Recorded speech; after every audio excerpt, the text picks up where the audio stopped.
Good morning, everybody. Come in and sit down virtually. Lovely to see everybody. Welcome to What to Do This Week. I hope in the few weeks since we last met that things have settled down a little bit for everyone and life is a bit less unpredictable. It is lovely to see you all, and actually that's not a figure of speech this week because we're using a meeting format. We can see you, don't be shy, put your video on. If you look at the bottom of your screen, you'll see participants button, I think it's called. Click that and you can see the participating interactive features. So hit yes or no if you've had a post-COVID haircut, and then I can see that anyone's listening, not listening, here, had coffee, waiting for coffee. Fantastic. Some of you have had haircuts, that's lovely. The chat box is also available for you to ask questions. So tell me what you had for breakfast. And if you look to the left of that line of buttons there, you can see a hand sign. Please use that if you want to ask a question live. It would be lovely to hear different voices other than mine. I feel like that anyway. Thank you. I'm delighted that somebody's had pancakes, even better, brilliant. Okay, lovely.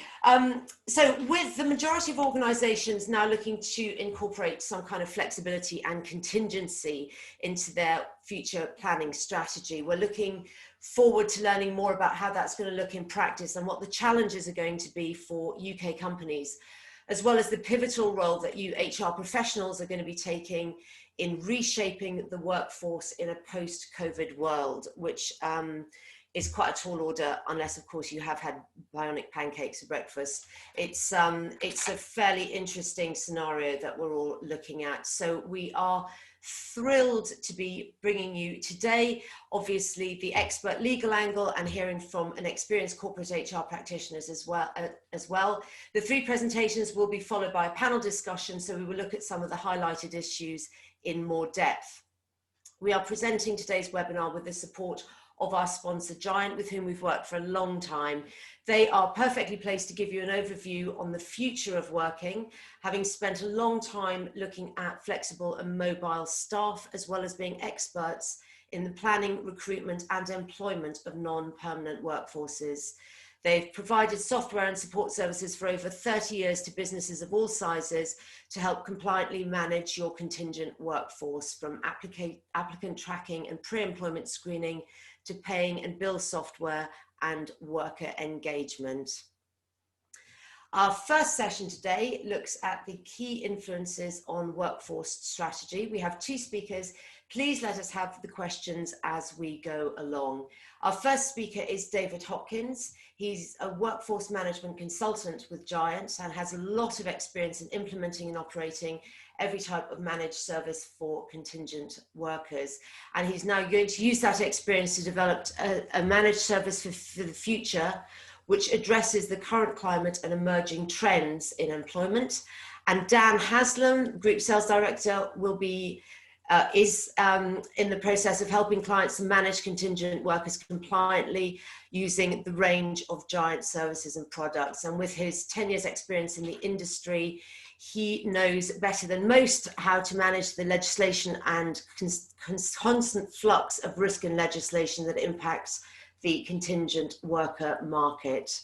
So David, if you could get ready to share your screen, you and Dan are up now. I'm going to hand over to both of you so you can unmute yourselves, and I look forward to chatting to you after your presentation.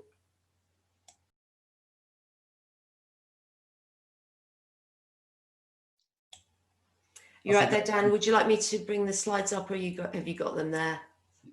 No, I've got them here, thank you. Just bear with me to go into slideshow.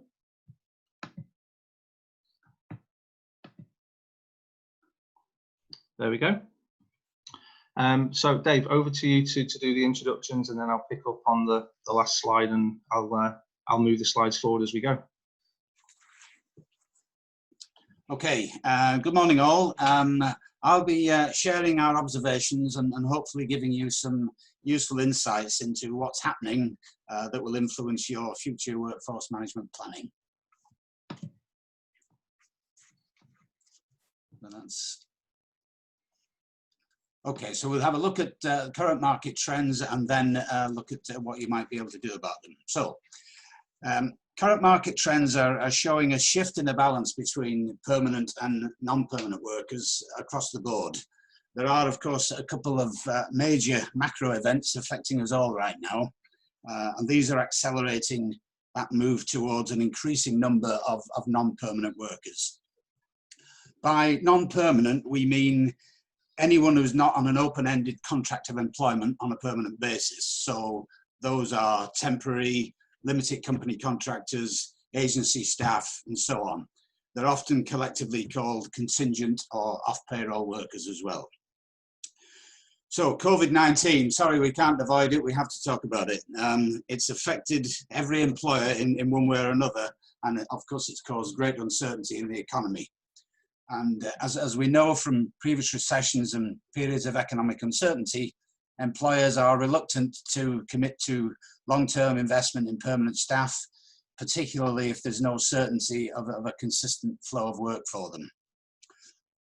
And having that agility to match demand with the right sized workforce at all times is a critical success factor. Current predictions are, of course, for 3 to 5 million unemployed over the next year once the furlough arrangements conclude. But in the meantime, of course, companies will need to rebuild and still get the job done. And this is more than likely then to mean that many staff will return to work, but on a different basis. Gartner tell us that 32% of companies are looking to replace some permanent workers for cost save and flexibility purposes. So a big shift there. Looming large behind COVID is the impact of Brexit. And again, economic uncertainty will deter organisations from building large permanent workforces if their workloads might vary significantly. Add to that, there may also be a shortage of all types of workers, depending on how mobility is affected by the final Brexit agreement, should there even be one.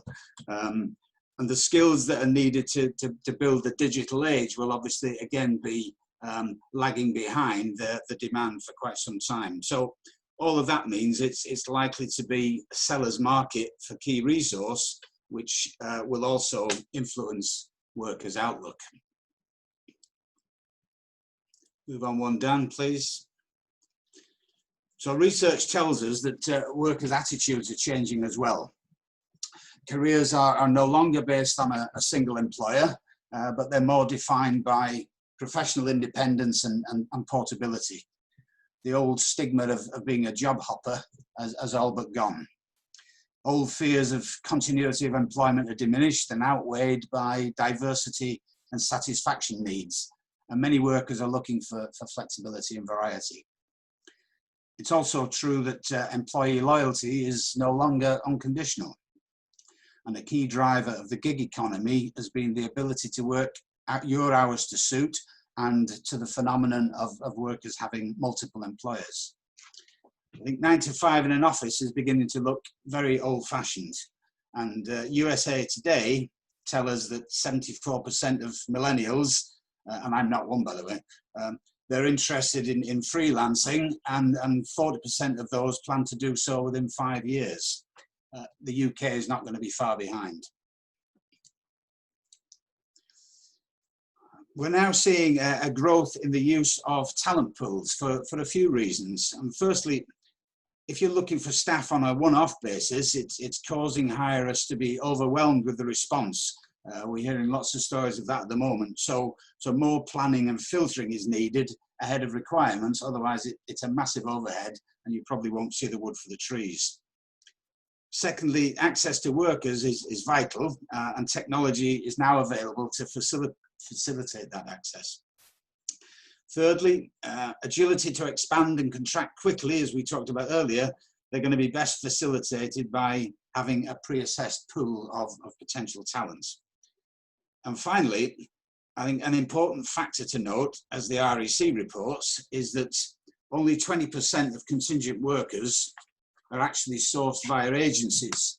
So your own supply could prove vital.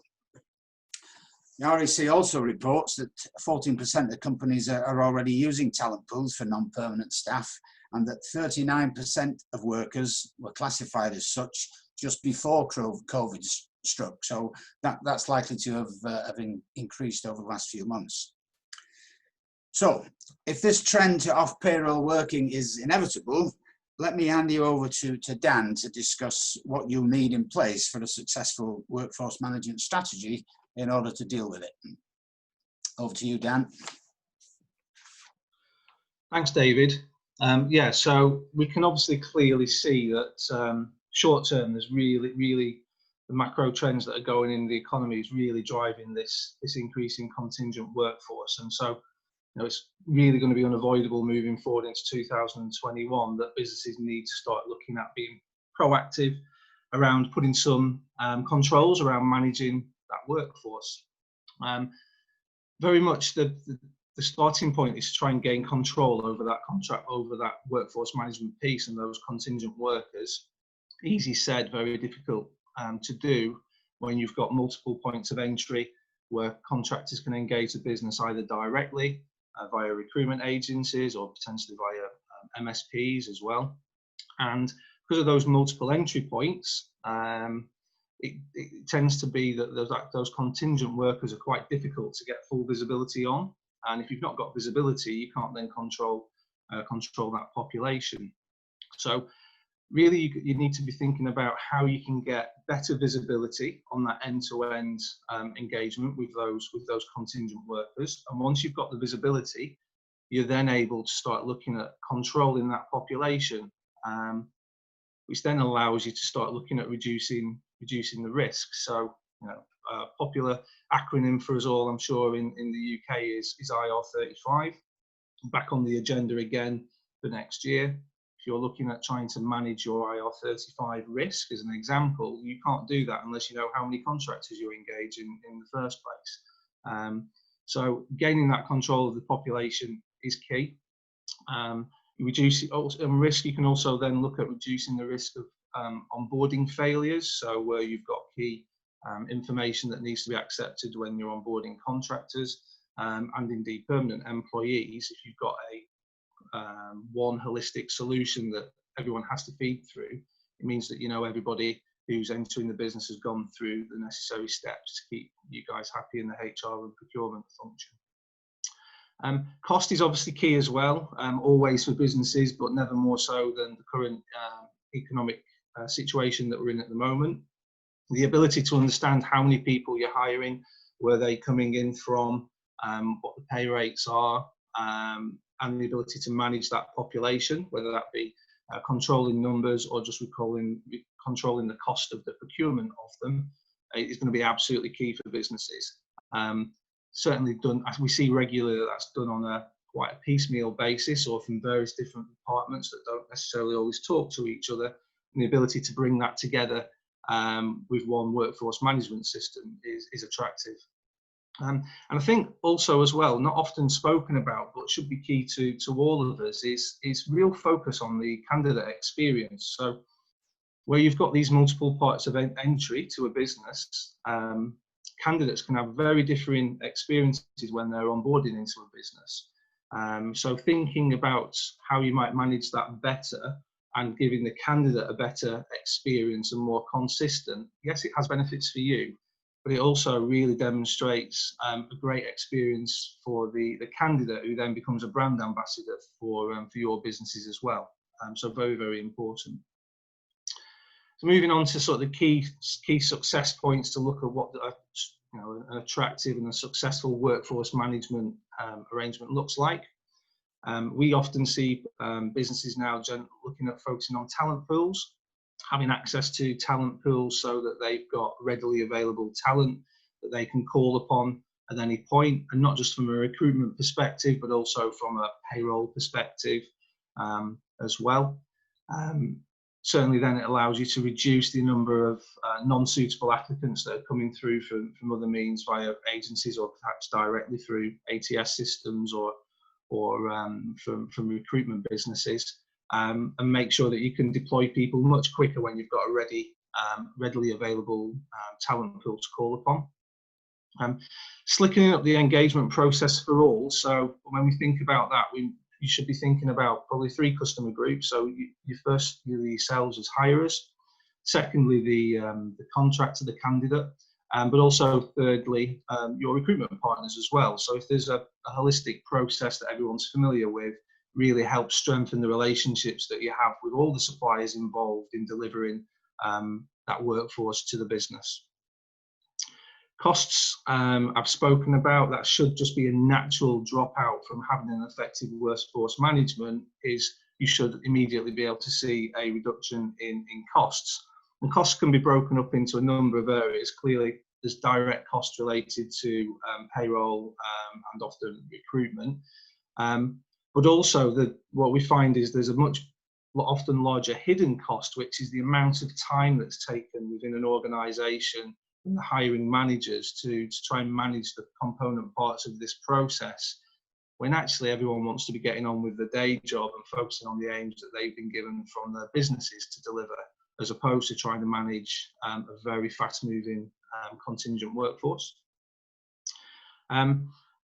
And if you got it right, it should immediately feel better for everybody in terms of the experience.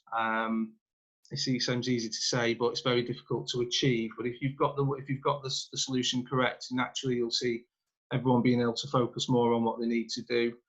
Your contractors will become ambassadors for the business because they get a very holistic experience with you guys and the management strategies working.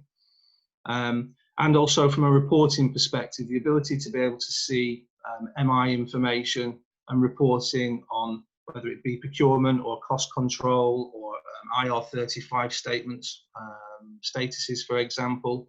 That MI information is absolutely crucial for a business to plan moving forward. And we often see there are quite big gaps in the availability of that MI because there's no one central strategy that's been implemented. So to conclude, there's a general macro trend, I think, in the US and certainly in the UK as well, that contingent workforces will continue to grow. Our observations are that this year that's been massively accelerated by all the trends that David went through. So it's now paramount for businesses to really do think forward and start being proactive in putting a workforce management strategy in place and leave behind any sort of reactive or piecemeal exercise, because this is the trend moving forward and we can't ignore it. So thanks very much for listening. Fantastic. Thank you so much, Daniel and David. And we'll take questions in a minute. I think we've got well done. We've got a clapping emoji. So we can do a virtual round of applause and it will be quiet so no one gets triggered, which obviously is always a bonus. I have a couple of questions for both of you. David, if you unmute yourself, that would be fantastic. Firstly, in this particular climate, what sectors do you think will be hiring? Well, I think we're seeing a real mixed bag, aren't we? We're seeing some companies that are being stripped down to nothing, and others that are really booming on the back of it. I think we've seen things like transport companies, those doing deliveries, and anything sort of that's increased the use of remote contact, if you like, has really boomed. But it is patchy and it's very lumpy, and I think with what's happening in terms of news of new lockdowns and various other things, it's really it's quite an uncertain future. But I think we will see, as I say, things like deliveries, things like call centres, things like anything that is to do with remote working really will grow. And obviously there are, I suppose before COVID, there was this thing about the digital age and this whole thing about artificial intelligence and robotics and all these other new things that we're going to be doing. That won't go away, and I think that if somebody can come up with a new Zoom, they'll make millions. So I'd add to that, Dave. I think logistics certainly took off massively at the beginning of the whole lockdown process, but we've seen consistent demand for IT as well, again, to deliver these online services to businesses. You know, the shift now that companies have had to go through to shift their models from the old way of working to online has created big demands in the IT space. So I'd say that's pretty level and pretty buoyant. Other non-business critical areas, then yeah, the demand has slackened off, but IT strong for sure, Liz. Yeah, absolutely. And certainly doing live webinars, BFI have kept the gin industry afloat, that's for sure. What are the contractual implications for staff working remotely who elect to become contingent or freelance? Yeah, good question. So I suppose it depends on the basis of which they're engaged in the first place. So, you know, let's not just assume that they may be permanent, but there may already be different arrangements, or they could be contracting. So I think business, it's quite interesting actually, there's quite a few businesses we're talking to at the moment who aren't just looking at outsourcing contingent workers, but they're actually now starting to think about how they can look at managing that from a permanent employee perspective, which opens up some really interesting areas, which I'm sure Alison and Linda could speak quite heavily on in terms of trying to outsource your own permanent contingent workforce. So I'll leave the legal issues to one side there, and maybe Alison will touch on that later because it is a bit of a minefield. But certainly from an onboarding perspective, when people are working from home, it's dramatically changed the way that a person will onboard into a business. You know, gone are the days of you coming in and getting introduced to your desk and all the nice little sort of goodie bag on table. So it's got to be some pretty flexible approaches. I do think there's some pretty good examples of businesses that have done a cracking job of doing an online onboarding process. But that's the way we need to rethink now. We have to reshape the way we think about all our processes in the HR environment. So that would be my answer. Okay, if you don't mind, if I may, I will leave. We've got a few more questions, but I think we'll come back to those in the panel at the end, because I think you've done a beautiful segue. So if you're ever looking for a job, there's one here for you, because we'll go over now to Alison Treliving, who's going to be actually outlining the legal considerations that you should be aware of. So Alison, if I can trouble you to unmute yourself. Alison is partner and head of the Labour and Employment Department in the Manchester office of Squire Patton Boggs.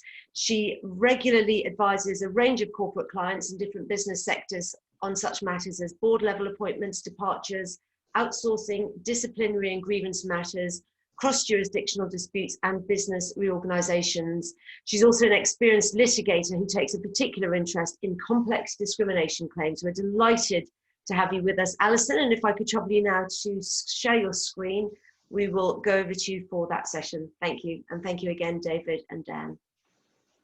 Thanks, everybody, and good morning. Hopefully you can see that okay. I'm on full screen. Yes, you are. Brilliant, thank you. So yes, the legal implications of contingent workers, and I think I'd echo what David and Daniel have said in terms of seeing the rise in the use of contingent workers. And like them, as David explained, by contingent workers, I think of that as kind of anybody who's temporary in your business, whether that is as a consultant, as an agency worker, anybody coming in under those different categories. And there are huge advantages in having that contingent labour in the workforce, one of which is less legal obligations. There are legal obligations, but they are not as heavy and as complex as your own employees. And so, but you do need to be aware what they are. And I think the kind of starting out point is, well, how are you going to engage the people that you are bringing in? And as the guys have already said, you know, are you going to do that directly? Are you going to use an agency? Are you going to use someone like Giant, an umbrella? How are they going to come and join you? Is the individual going to be supplied via its own personal services company, a PSC? That's a really important question to understand what that structure looks like. And from a legal perspective, as somebody's already asked questions, the contract is really important. As lawyers, we like paper. We like having it all in paper and it looks nice, and we reflects the reality. And that's the key, is making sure that those contracts do reflect the reality. because when it's looked at from a legal perspective, they will look at the contract as a starting point, but then also look what's happening in practice. And obviously, if those two things marry up, that makes life a lot easier, because then it builds trust. You know, the contract reflects what is going on. So getting that contract right, thinking about that structure is one of the first steps. And it's also important in terms of that structure and the first steps of how you engage them to work out actually what law applies and what you're going to need to comply with. So, for example, if what you're engaging is an agency worker, so via a third party, an individual to come and work under your supervision and control, but they're supplied by an intermediary, then you need to be thinking about things like the agency worker regulations. And we see a fair number of cases about under the agency worker regulations, because those are the regulations that require the individual who is being supplied after a 12-week qualifying period to get the same basic terms and conditions, and they're defined what they are, as if they were employed directly by you as an end user. Hopefully most of you are familiar with that, but it's incredible how many people still get tripped up by that, in that they forget about pay reviews, they forget about bonus rounds, particularly at this time when we've been dealing with COVID. A number of, for example, clients have been given extra bonuses to staff to reward them for what they're doing. Well, what are the implications of that for your contingent workers, your agency workers who may be covered by the AWR? So understanding the class of your employee is very important. It's also important from a case, the risk of misclassification, as the second point on my slide indicates. What I mean by misclassification is that somebody is deemed to be something that you didn't think they were. So you thought this was a consultant who was genuinely self-employed, and then you find yourself in an employment tribunal with that person arguing that they're actually an employee. Or you thought that they were a worker, and you've been complying with the working time regulations, you've been complying with the agency worker regulations, but you find that they argue that they're an employee. Or from a tax point of view, that the HMRC challenges the status of those people. So it all goes back to really understanding, what is the person coming into your business to do? How is that structured? How are they engaged? And therefore, what status do they have? Which then tells you what legal rights they have as well. Which leads us on to the HMRC angle. And as Daniel's already touched on, the lovely IR35, a topic that we absolutely love. We spend more time in the last probably 2 years talking about IR35 than we need to in a whole career. And then the government went and paused everything. So, but from an IR35 point of view, the first thing to note is IR35, and I'll talk in more detail about what that now involves and the changes coming along, only applies where there is a personal services company in place.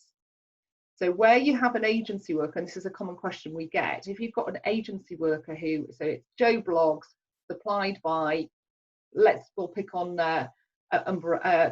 Giant, so Joe Blogs supplied by Giant to end user, that is not somebody who's going to be caught by R35 because they haven't got a personal services company. But if you've got Joe Blogs supplied, who is employed by Joe Blogs Limited, supplied either directly to you or through somebody like Giant, then you need to be thinking about IR35. So that's kind of the starting point with it. So what's the latest position? We all expected the new changes to IR35 to come into force in April this year. Then the dreaded C word hit, and at least it's not the B word anymore, it's now the C word. We're going through, I wonder what D is going to be actually.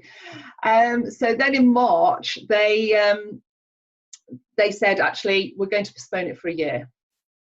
In July, the actual legislation, which was still in draft form as of March, actually got passed. So we now have the actual legislation, the Finance Act 2020, and the rules are now due to change on the 6th of April 2021. So we've got a little bit of time. But if you weren't prepared before, which I know lots of people were, but if you weren't, now you've got a little bit of time to get yourself organised, but it is really worth investing that time. So just to explain what's happening. So at the moment, the position is, If we've got a situation like, go back to my example of Joe Blogs through Joe Blogs Limited to end user, the hirer, then at the moment what the law says is it's for Joe Blogs Limited to determine whether IR35 applies or not.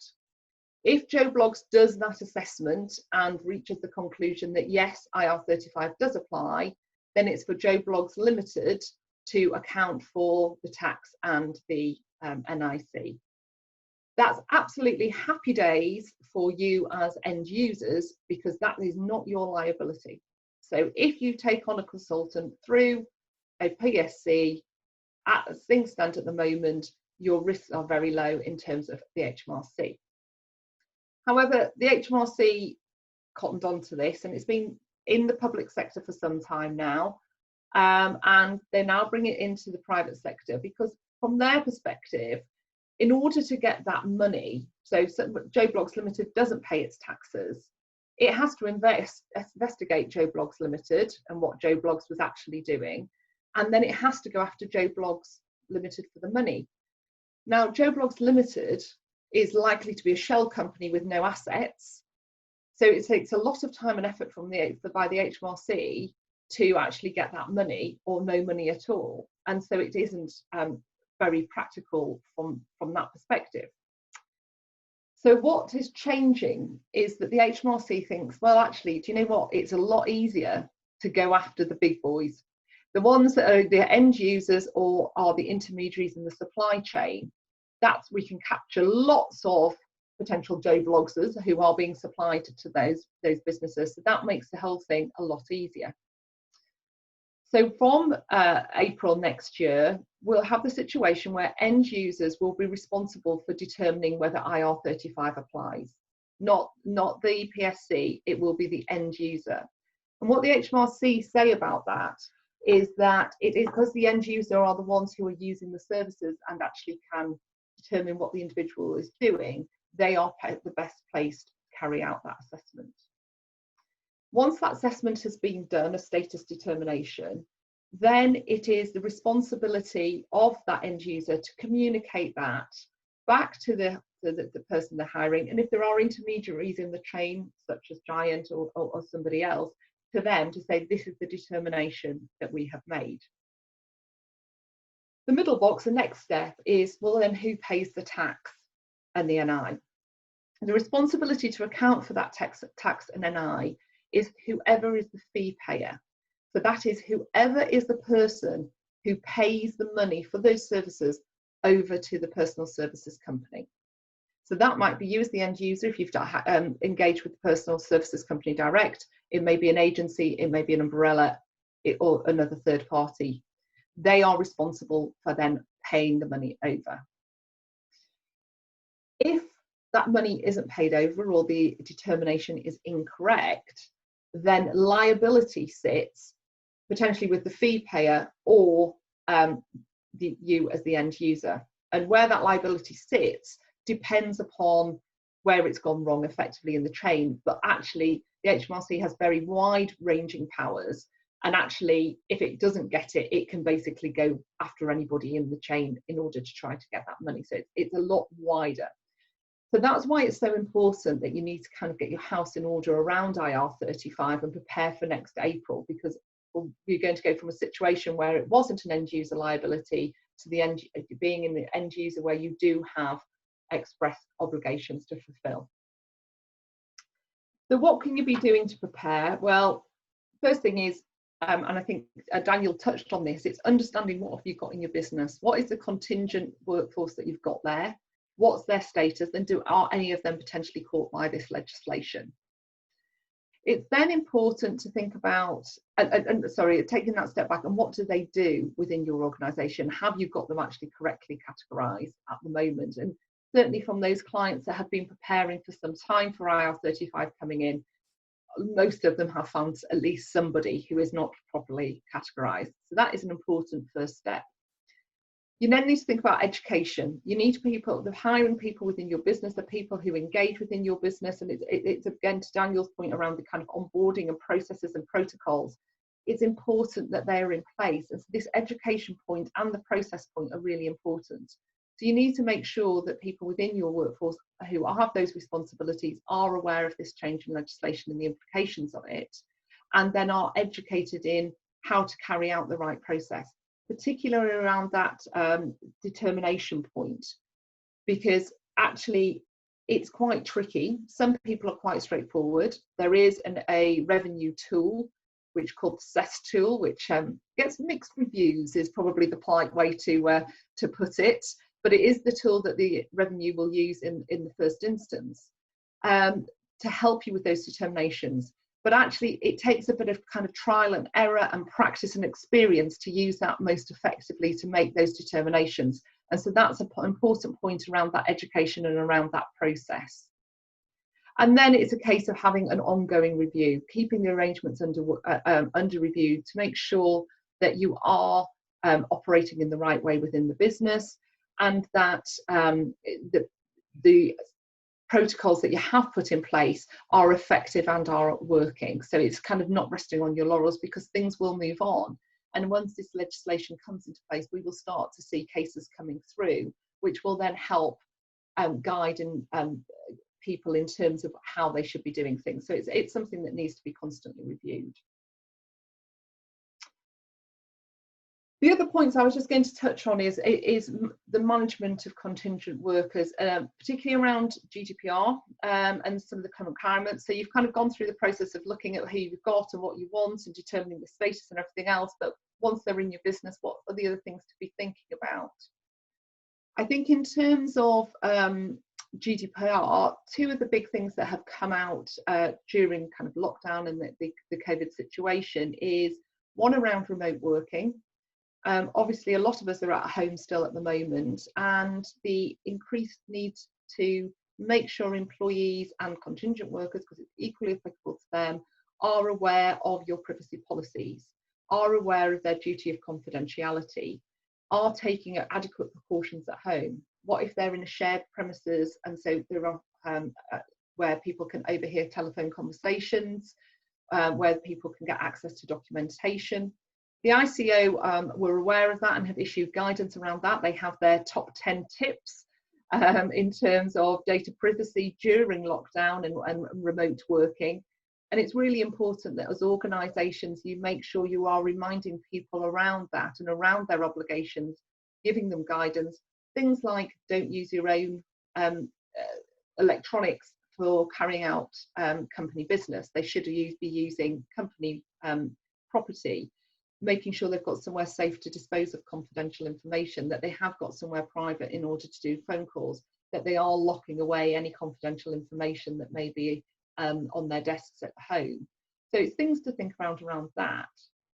The other part where GDPR has kind of reared its ugly head, I call it ugly head, I'm not a big fan, I have to say, is around the return to work and the health and safety obligations around that return to work. So we've had a huge number of questions around things like, can we do temperature checking? Can we do require people to undergo other tests? And then from an employment law point of view, actually you've got quite a good amount of flexibility around that, provided you can justify why you are doing it and that it is a reasonable management instruction. From an employment law point of view, you should be fine to be doing things like temperature checks and points around that. But you do need to think about it from a GDPR point of view. You need to do that risk assessment to see, why are you collecting that data? Why are you taking their temperature, and do you need to do it? And whatever your purpose is there a less invasive way of doing it? For example, could you get them to check their temperatures at home? So a number of employers that I act for have people where they have an app and they check their temperature at home, and then they it's kind of rank rated in that they send a green button that I've checked my temperature and yes, I'm all good to go. They don't need to report what that temperature is or anything else like that. It's trying to minimise that invasion. But if you've done that assessment and you can justify what you're doing, then from a GDPR point of view, that also should be okay, but you need to keep a record of that. But if you're doing something like a temperature check, then you don't need to keep that data. You would only need to keep that data if somebody had a high temperature. But if somebody's temperature is fine, that doesn't need to be recorded. So it's thinking about why you are gathering that information. Do you need to do it? Is there a less invasive way? And then of that information, what are you then doing with it? And do you actually need to retain that? So those are the kind of things that come up from a kind of COVID GDPR returning to work point of view. The other thing that we're also getting a lot of questions around is that with the increased remote working, I think someone has a question about the contract. That's a common question that we're getting at the moment. Do we need to formalise the arrangements from home? What do we need to do about that? And as I said at the beginning, as a lawyer, I like paper and I like everything to be documented. And I know a lot of people are saying, well, we'll just be a bit more relaxed about it. We don't need to formalise things. But actually, my recommendation to you would be that you do, even if it's on a temporary basis, because I know some people don't want to commit to it long term at this stage. But even on a temporary basis, just acknowledging, yes, you are on a temporary basis being able to work from home. This is the expectations. We can withdraw the right to work from home if there are performance issues or welfare issues. And having all of that set out is a lot better than relying upon nothing being in place and then someone turning around later saying, well, this has become an implied term of my contract because I've been doing it for so long, I've now got the right and I don't want to do it. So managing those employee expectations around that is again a very important point. That was all I was proposing to cover in my brief presentation, but obviously very happy to take any questions. Sorry, we seem to have lost your sound there as well, Alison. Thank you very much indeed. That's fantastic. We have a couple of questions for you, but I'm going to crack on now and introduce our final speaker, and we can come to those questions during the panel at the end if that's all right. Thank you indeed, and you are no longer sharing your screen. Wonderful. And I'm going to introduce now our corporate HR expert, Linda Kennedy, who has experience of working globally and has led business transformation and culture change programs in a variety of large organizations which involve complex stakeholder management and maintaining employment engagement. Over to you, Linda. Actually, if you could just unmute yourself, that would be fantastic. Would help. Good Great, morning. lovely. Thanks, Elizabeth, and good morning, everyone. And very much my pleasure to be talking to you today. I'm just going to share my screen with you so we can kick things off. And really, I guess the starting point here is the fact that I think that the lines between permanent, contingent, and general workforce are blurring. So I'm going to talk to you about 4 key things today. What's happened in the past 6 months and what that's meant for HR. What's going to change as a result of the past 6 months, what we should focus on going forwards.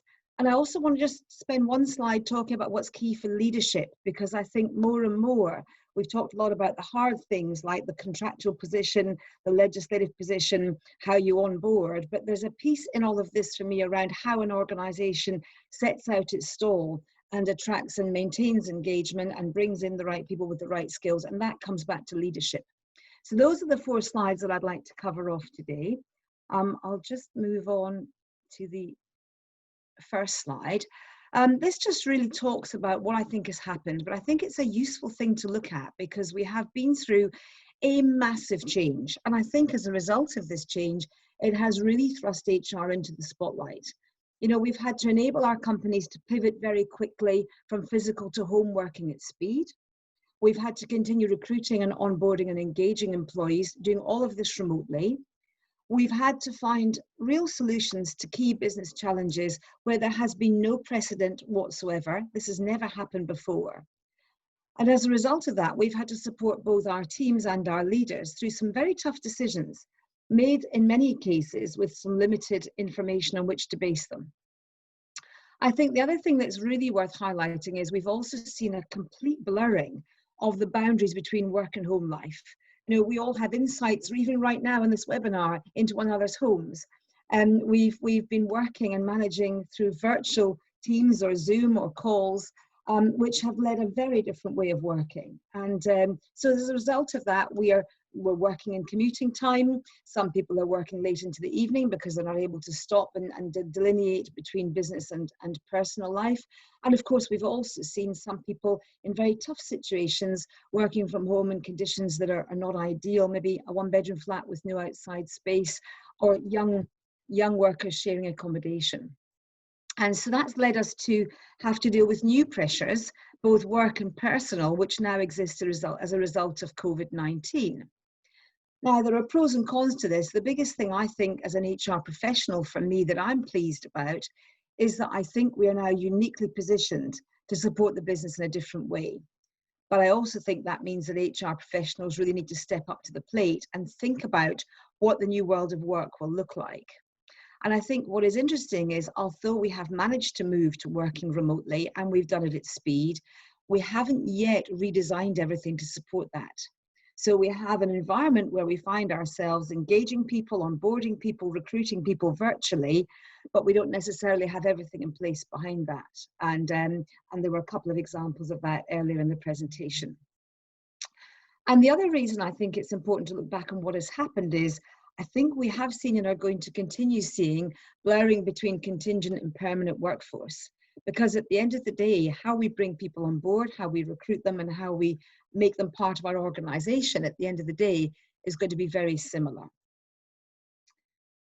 So that's where we're at. If I look at then what that means is in terms of change going forwards, I think there is an argument that says here, why don't we treat everyone the same way? And really, if you look at the change that's happened with companies, you're seeing them moving towards more purpose-led models. You're seeing the real importance of leadership, and we'll talk about that a bit later on. But we're also seeing a big increase in communication. The companies that have come through this pandemic and will continue to come through it well, I believe, are those where there has been a real clarity on purpose, regular communications, and by purpose-led leadership, I mean alignment between the leaders themselves, the company values, and the individual's values. And I think honesty and openness have come to the fore, unlike any other time, actually, certainly in my 30+ years career in HR. We are also seeing, I think, a real focus on well-being, and well-being is critical. You know, if I look at the link between purpose and well-being, Reckitt Benckiser, for example, their purpose is protect, heal, and nurture. And they've been able to do a huge piece of work around aligning what that means for their business, along with what it means for their employees. Other organizations are putting things in place. Attitude, gratitude, one company are doing, where people are being praised and valued and given feedback and gratitude around doing and seeing the right things, the right behaviors. So I think this whole agenda around well-being and linking that much more closely to business performance is coming to the fore. And we are actually saying to people, how are you? And we mean it, but we are also looking at the things that we need to put in place and how we actually support people, not only in working from home, not only in the new environment, but how we really get the best from them going forwards. Technology, of course, is playing a big role and will continue to do so. And if anybody, certainly the last company that I supported on a practical basis was the AA. If anyone had told the CIO at the AA that he was going to get everybody working from home across 3 call centers, thousands of people within 2 weeks, he would have told you were having a laugh, or something perhaps less polite. But actually, what we managed to do was we managed to get technology and leverage it in such a way that we've been able to do that. We've now got to think about how we further use technology, both in terms of learning and development, but also in terms of performance management, also in terms of feedback and engagement going forwards, because we're going to need to depend on it in a far different way. And I think if I look at myself, one thing that has come to the fore as well is our professional networks. You know, being able to talk to other HR professionals, being able to speak to people that are going through this change has been immensely helpful, because it is so new and it is so different, and it's something that no one has any experience of. So we've all been learning as we go. We've all been trying to figure out our path through this. And as a result of that, we've really leveraged those networks and benefited from them. And then last but one point on the slide, data and measurement of the right metrics will be vital. I think we are seeing a real drive towards having more information around people. And again, if I refer back to the AA, certainly knowing who we had, knowing where they were working, knowing their status, gathering all of that information very quickly in the early stages of COVID-19 was critical. But I think, you know, in terms of IR35, if I look back in our experience of preparing for that, there was the same need for data. And it was incredible how difficult it was to delineate between contractors, part-time workers, contingent workforce, and permanent staff. So data, analytics, measuring the right things is something that I think HR professionals have really got to get to grips with and provide. And COVID-19, I think, has helped us to focus on what's important, because of course what gets measured gets managed, right? And what gets managed gets measured. So what are we doing in terms of work? Are we actually measuring outputs, not inputs? Are we looking at what people are delivering, not how long they're working? And are we focusing them on the right tasks? Because actually breaking work out into tasks, I think, is going to become very important for us to understand in terms of the future of the workplace, who does what, where, and why. And without that information, it's going to be very difficult to correctly design what we need for the future. If I then move on to what we need to focus on, I think this applies across permanent and contingent workers, and it applies whether or not IR35 happens, which it now looks like it's going to eventually, but it also is key because these lines are blurring. And I think if we can't do some of the things on this slide, HR will not be able to support the business going forwards. Automation of core operational work is critical. The basic stuff, the volume transactional piece, should simply not be done with any level of human interaction where it doesn't have to have it. And I'm talking there about chatbots, I'm talking about automated processes, manager self-service. We've always been going down that path, but I think now delineating between what can be done in automated and should be automated and value-adding work is going to be critical. My view is that we're going to see a shift in HR, and I think we're going to see more responsibility for workforce and workplace planning coming into the function, and potentially also a bit more about business continuity. What I mean about that? Well, if you look at how that's worked currently, everything sits in a different place. You know, IT is responsible for a part of it, HR is responsible for part of it, other parts of the business take on their responsibilities. If we look at employee experience, and both Daniel and David mentioned this earlier, being much more joined up and end to end, I think the logical place for it to sit is within HR. And in terms of the workplace of the future, you know, we've got to think about what we want our offices to be going forwards. Will it be a place where we meet to collaborate, to create, to engage, maybe do whiteboarding? I don't think we're going to see rows and rows of desks going forward. I think we're going to see quite a different work environment. So how do you create that and build the climate for success in this kind of new post-COVID world? And I think as well, setting companies up for success will mean a different model, probably more distributed, because you won't have everybody coming to the workforce every day in the way that we have done so far. It will mean a more tailored approach. And what I mean by that is an individual approach. And we're seeing some companies create personas of people to help identify, rather than current roles and current jobs, what types of people do we have? Where can they work? Where should they be working? And what should that work look like? And I think that will then lead us to a level of upskilling and uptooling. It may just be around technology, but I think it will also be around managing remote performance. It will be around thinking about handling teams in a different way. And certainly not being able to meet as often face-to-face will lead us to be more inventive and creative around solutions for remote working as teams. Of course, that will mean HR rethinking how it supports the business. I think we've seen huge agility and flexibility from HR in the last 6 months. And I think as an HR leader, our challenge is, how do we retain that? How do we keep up that level of adaptability? Because it's been lacking a bit in some organizations in the past from the HR function, and chief execs and MDs are now seeing the value of that going forwards. I do think the business models will be much around scenario planning more than they've been in the past. So if you can come up with 2 or 3 different scenarios, and they all have, as an example, a common skill set that might be required or common outputs that need to be delivered, then those will enable the business to focus on those areas and develop them and make sure they can deliver against them going forwards, irrespective of which scenario ends up playing out. I mentioned data before. I can't emphasize that enough, really. I think we need to make sure that our leaders have got access to real-time data. And that will apply whether it's attraction, retention, onboarding, engagement, but it will also be around spotting future trends to allow us to kind of get ahead of those and be on the front foot and not on the back foot. The other thing that I think has really come to the fore is providing a much more integrated and holistic approach to well-being. I think with home working, with the crisis, with people who've been shielding, having to isolate, mental health has always been an issue, but it's really come to the fore now. And I think joining up, mental, financial, and physical well-being will become something that will just be the norm, and it will need to be looked at holistically across the organisation. And in a few of the organisations I've been supporting recently, and also in some of the webinars that I've been on, there's a lot of talk about an employee experience role, but an employee experience director, and looking at things in a different way, and integrating the wellness agenda and joining it up so that holistically we look at all of these different elements. So that leads me to my last slide, which is really about leadership.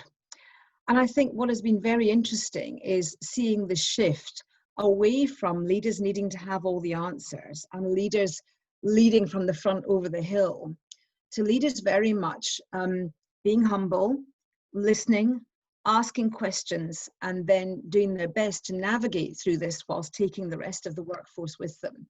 And if I again look to the AA, I think that's something that our chief exec there did very well. He communicated on a daily basis. And if he didn't have anything to tell us, he said, look, I've got nothing to tell you today, but I just wanted to check in and see how you were doing. And I think that was one of the key things in that organisation successfully coming through the last 6 months. I do think there was also congruence of purpose and values, and we spoke about that earlier. But I think the key thing was authentic leadership, real concern, genuine care, and a desire to listen to other people and take on board what they thought would help, rather than being seen to have all the answers. The diversity and inclusion agenda, of course, as we know, and Black Lives Matter has really moved to the forefront, and that will be, I think, intrinsic in everything we do.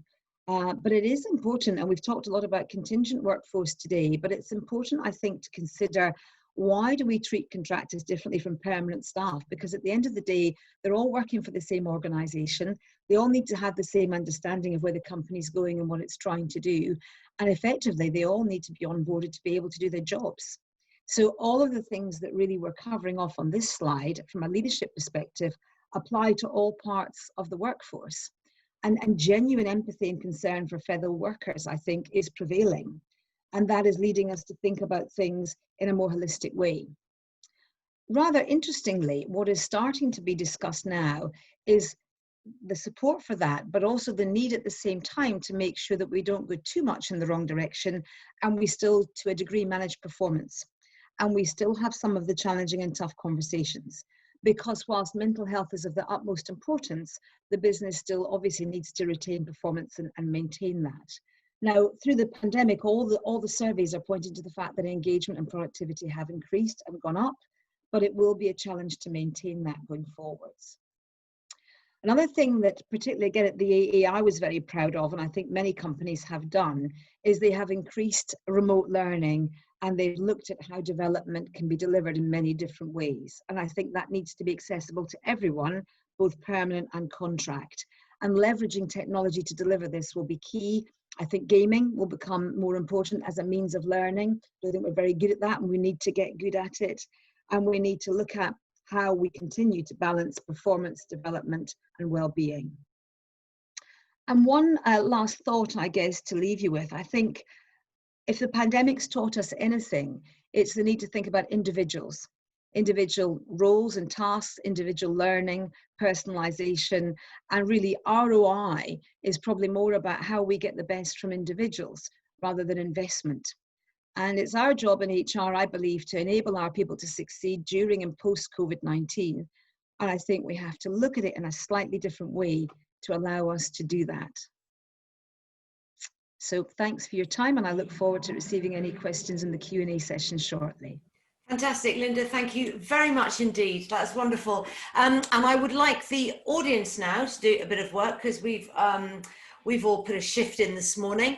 I would like to ask you, in terms of the role of HR going forward, in your organisation, are you looking at either re-examining or adding to your HR role in the way that Linda described, for example, bringing in the issue of business continuity as part of HR's remit? Yes, if you are, or no, if you have no plans to revisit the function. Thank you. David, Dan and Alison, if I can trouble you to put your mics on now. I have got a couple of quick questions before we wrap up. This is probably David and Dan. Will I need to employ contractors on a temporary basis if they are inside IR35? So I would take that one and say it depends. So there's a fudge straight away. It depends if you want to, you could do. So you could directly employ them. You could engage with an umbrella type organisation to employ them on your behalf. You could engage a recruitment agency who would then employ them on your behalf. So we see various different models of how people want to engage. It all stems around what level of control do you want, what the population size is. So there are a number of different options. I think more and more companies are looking at, actually, we don't necessarily have to directly take these guys on. It may be better sat elsewhere, as long as we're not losing control on all those points I made earlier. And do you have examples of companies that have got that right, that are already doing it? No names, no pack job, but just in terms of the sort of general idea of the industry that it would work for. Yeah, I think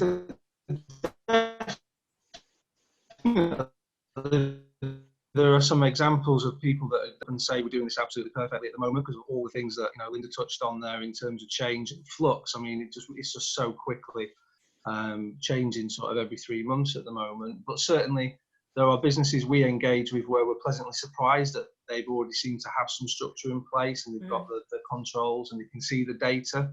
I think that's the key thing. If you can quickly pull data, and by that I mean within the space of a day, or if not, an hour, that's really impressive. But if you can do it within a day, that's great. But even as a start for 10, when you ask somebody how many contractors do you have, that could take a month for a business to pull together. So that's probably a nice litmus test to get an idea of whether or not you're doing a good job or not. I think one of the things that's changing is that in HMRC's opinion, perhaps up to 80% of current PSC contractors, those working with their own limited companies outside of IR35, who just invoice and are paid once a month and look after themselves, they think they will become classified as inside IR35. So there's going to be a huge increase in the number of contractors who will need to be PAYE, essentially. And that can be a bit daunting and quite complicated, I think, for hiring companies. So the use of intermediaries, I think, will become, it'll be very important to get that process right, robust, and comfortable with it. Yeah. Okay. And another question: the issue of AI versus the messages that we are being given in looking at being a more inclusive, diverse employer, but also being very aware of employee mental health. How do we marry the automation and the empathy? Linda, you're nodding. Go on, you take this one. That's a really good question, and I think it's exactly what you've just said. It's balance. If you look at the people that have suffered through the pandemic in particular, which has been driving behaviours really over the last 6 to 9 months, many have missed interaction with others. They've missed being part of a workplace team. They've missed not being able to meet face to face, and they've missed the social side of things, quite frankly. By the same token, we have seen productivity go up. We have seen people, in many instances, have their stress levels reduced because they're not commuting, they're not having to go into the office every day, and they're actually spending more quality time with their families. And it's this balance, because everyone's going to have different needs. So I don't think you're going to see a one-size-fits-all approach. Vis-a-vis the technology, I think the best companies will leverage the technology to benefit employees, and will utilize technology like AI wherever possible to automate as far as they can. But I don't believe you will ever remove the need for the human element. I think it will always be there. And at the AA, we introduced chatbots. We were able to use them for the first 2 stages of queries. But if queries became complex or needed specialist knowledge, we flipped them through to an advisor, because we found that that was the quickest and best way to do it. And I think certainly for our lifetime, a period of time, that will continue to be the case until you can further refine the automation to literally replace humans, which I just can't see happening, because I think there are just certain things that you can't do through AI. Lovely. Okay, thank you. And one brief final nice technical brain sharpener. This will probably be David and Alison, I suspect. Where does the responsibility lie for assessing employment status of all contractors, and how are you accountable? How is one accountable? If we're talking from an IR35 point of view, then the liability for assessing their status sits with the hirer, the end user. If we are talking about in a more wide context, again, it would be the hirer or the end user who should be most concerned in relation to that. And as I mentioned, the reason for that is it's the end user who knows what's happening on the ground and from a practical perspective. And so that's why that assessment sits there. Just one other very quick point from one of the earlier questions, which also ties into this a little bit. There is a distinction. The test for whether somebody is an employee is different in employment law and in tax law.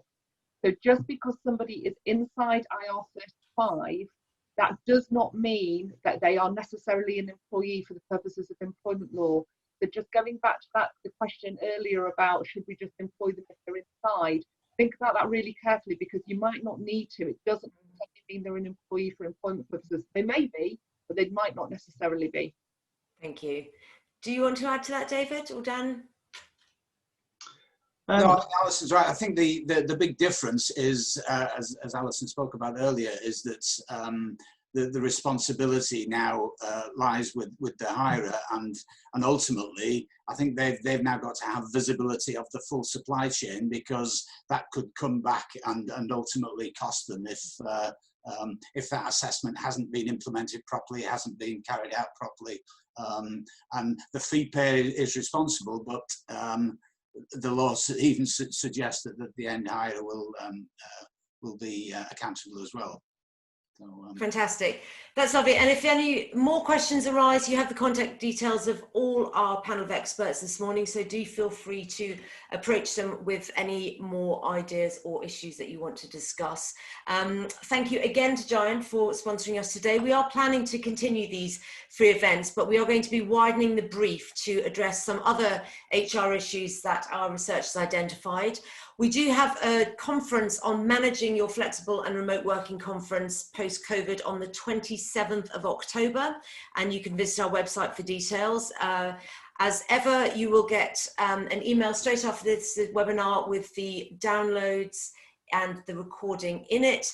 And we also ask, if you wouldn't mind, there is a survey in there as well. It will be great for us to have some of your feedback. And as ever, there will be a free place for a lucky delegate. Thank you again to our fantastic panel this morning, to Linda and to Alison and Daniel and David. It's been glorious to work with you all again.